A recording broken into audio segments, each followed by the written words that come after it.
Um estudo em vermelho. Parte 2, capítulo 7. Conclusão. Todos nós havíamos sido convocados a comparecer perante os magistrados na quinta-feira.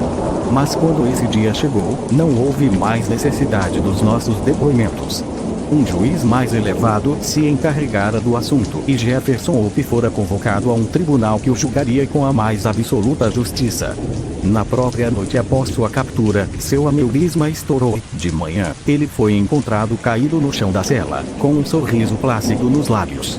Era como se, enquanto agonizava, tivesse podido recapitular sua vida e concluir que ela fora útil, que pudera desempenhar bem a sua missão. Gregson e Lestrade ficarão furiosos com essa morte, observou Holmes, enquanto comentávamos o caso na noite seguinte. Acabou-se a grande publicidade que esperavam conseguir. Que eu saiba, os dois tiveram pouco a ver com a captura de Hope, respondi. O que fazemos neste mundo não tem muita importância, comentou meu companheiro em tom amargo. A questão é o que os outros acham que fizemos.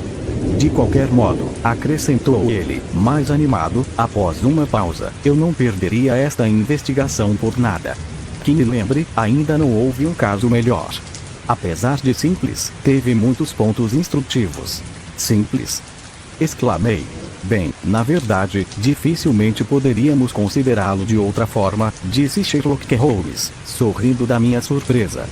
A prova de sua simplicidade intrínseca é que, sem dispor de outra ajuda além de algumas deduções bastante comuns, pude pegar o criminoso em 3 dias. Isso é verdade, concordei.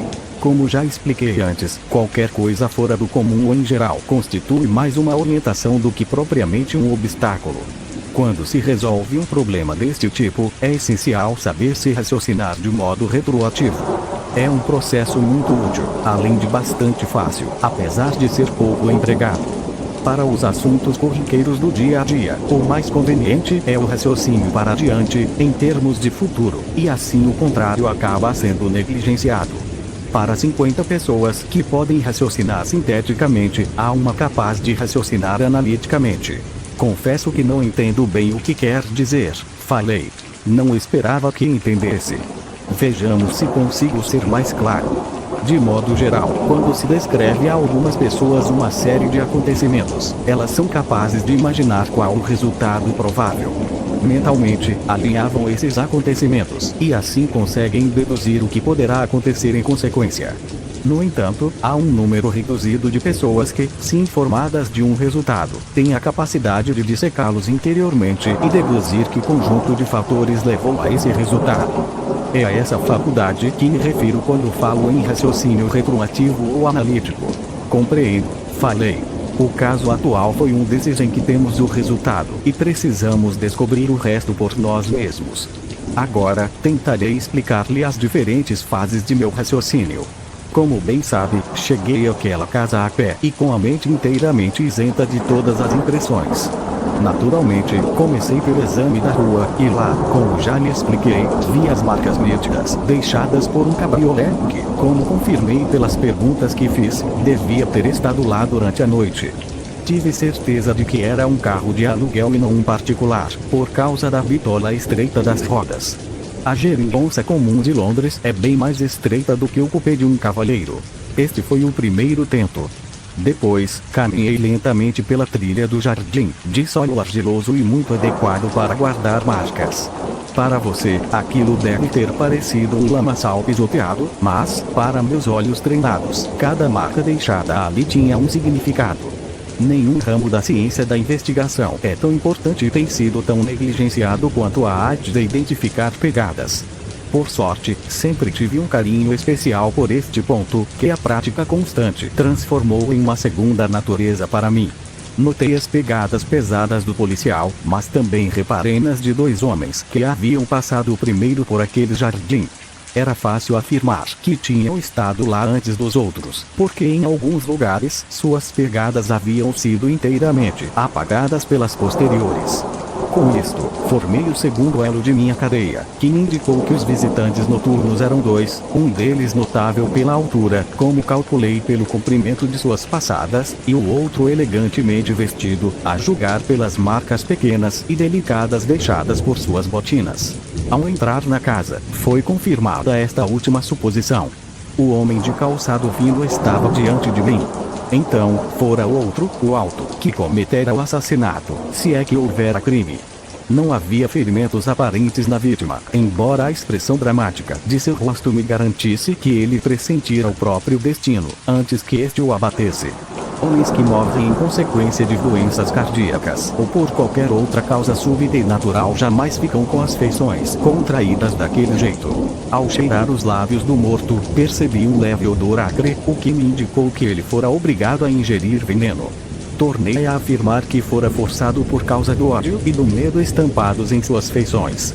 Cheguei a esse resultado baseando-me no método de exclusão, porque nenhuma outra hipótese se encaixaria nos fatos. Não pense que foi uma ideia sem precedentes, algo inédito. A ingestão forçada de veneno não é, nem de longe, uma coisa nova nos anais do crime. Um toxicologista recordaria imediatamente os casos de Bouski, em Odessa, e de Leturier, em Montpellier. Agora vinha o ponto principal, o motivo. Roubo era algo fora de cogitação, já que nada fora levado. Seria então algo ligado à política. Mulheres? Foi essa a questão com que me defrontei.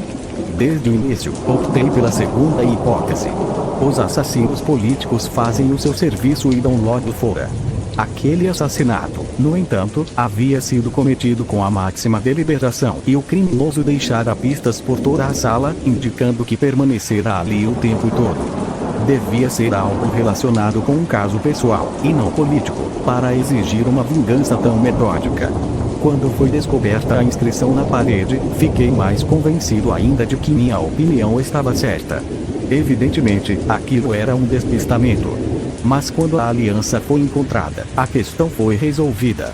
Era evidente que o assassino a usara para que sua vítima recordasse alguma mulher morta ou ausente. Foi nessa ocasião que perguntei a Gregson se no telegrama enviado a Cleveland ele solicitara informações sobre algum ponto específico da vida do falecido Sr. Dreber. Como pode lembrar-se, ele respondeu como uma negativa. Passei então a fazer uma revista cuidadosa do aposento, o que serviu para confirmar minha ideia sobre a altura do assassino, além de fornecer detalhes adicionais, como o charuto Trichinopoli e o comprimento de suas unhas. Como não havia sinais de luta, eu já chegara à conclusão de que o sangue espalhado no assoalho escorrerá do nariz do assassino, em consequência de sua excitação. Pude notar que a trilha do sangue salpicado coincidia com a de seus pés. É raro que um homem, a menos que tenha constituição sanguínea, deite tanto sangue em consequência da tensão do momento, e então pensei na hipótese de que o criminoso provavelmente seria um homem robusto e de rosto corado. Os fatos provaram que eu tinha razão. Após deixar a casa, fiz o que Gregson tinha deixado de fazer. Telegrafei ao chefe de polícia de Cleveland, pedindo informações apenas sobre as circunstâncias relacionadas com o casamento de Enoch Dreber. A resposta foi conclusiva. Segundo ele, Dreber já solicitara a proteção da lei contra um antigo rival num caso de amor, chamado Jefferson Hope, acrescentando que esse Hope estava na Europa. Fiquei sabendo então que já tinha a chave do mistério nas mãos, e só faltava agarrar o assassino.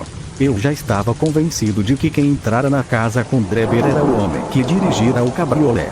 Os sulcos na rua indicavam que o cavalo estivera vagando de um lado para outro, o que seria impossível se alguém tivesse permanecido na boleia. Onde, então, estaria o cocheiro, a não ser no interior da casa? Novamente, seria absurdo supor que qualquer homem, em seu juízo perfeito, cometesse um crime deliberadamente na presença, por assim dizer, de uma terceira pessoa, que certamente o denunciaria.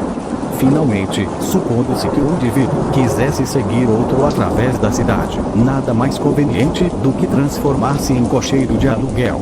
Todas essas ponderações levaram-me à conclusão irresistível de que Jefferson Hope deveria ser procurado entre os cocheiros da metrópole.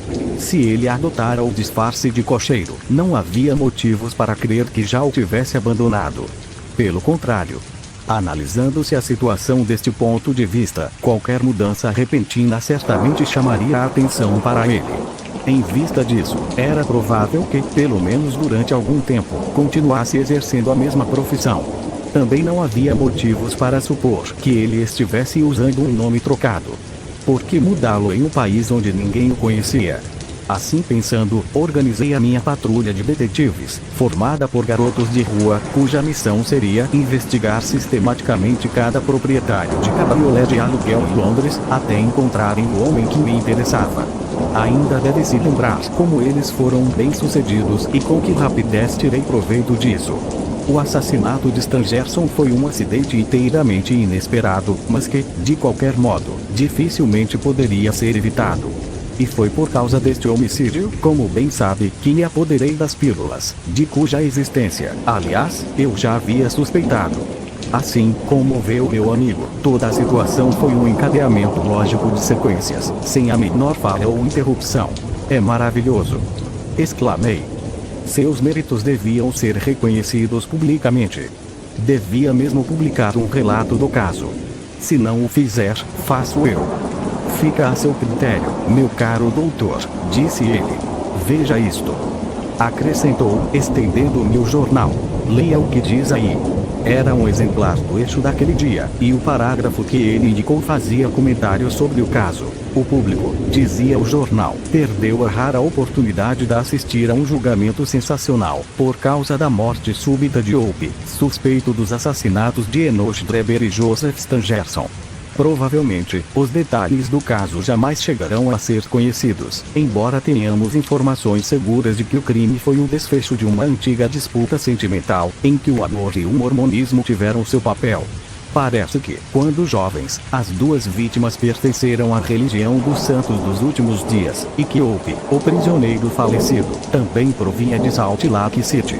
Embora o caso não tivesse prosseguimento, pelo menos serviu para evidenciar, de maneira notável, a eficiência de nossa força policial, e poderá ainda ser uma lição a todos os estrangeiros, mostrando que é melhor resolverem suas divergências nos respectivos países de origem, em vez de transferi-las para solo britânico.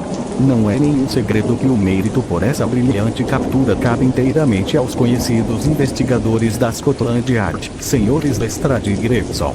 Ao que parece, o acusado foi detido na residência de um certo senhor Sherlock Holmes, ele próprio um detetive amador que demonstrou algum talento nessa especialidade. Aliás, dispondo de mestres assim, é provável que, com o tempo, ele venha a adquirir certo grau da habilidade demonstrada pelos dois. Seria justo que os dois dedicados funcionários fossem agraciados com algum prêmio especial, em reconhecimento por seus relevantes serviços. Não foi justamente o que ele disse desde o início? Exclamou Sherlock Holmes, com uma risada. Aí temos o resultado do nosso estudo em vermelho. Conferir a eles o reconhecimento público. Que diferença faz? Observei. Tenho todos os fatos registrados em meu diário e serão levados ao conhecimento do público. Até lá, você deverá contentar-se com a convicção íntima de ter sido o vitorioso, como aquele avarento romano. Populus miscebilat, at me plaudo, ipsi domissimo ocenum nos contemplari narca. O povo me vaia, mas eu me aplaudo quando contemplo o meu dinheiro no cofre.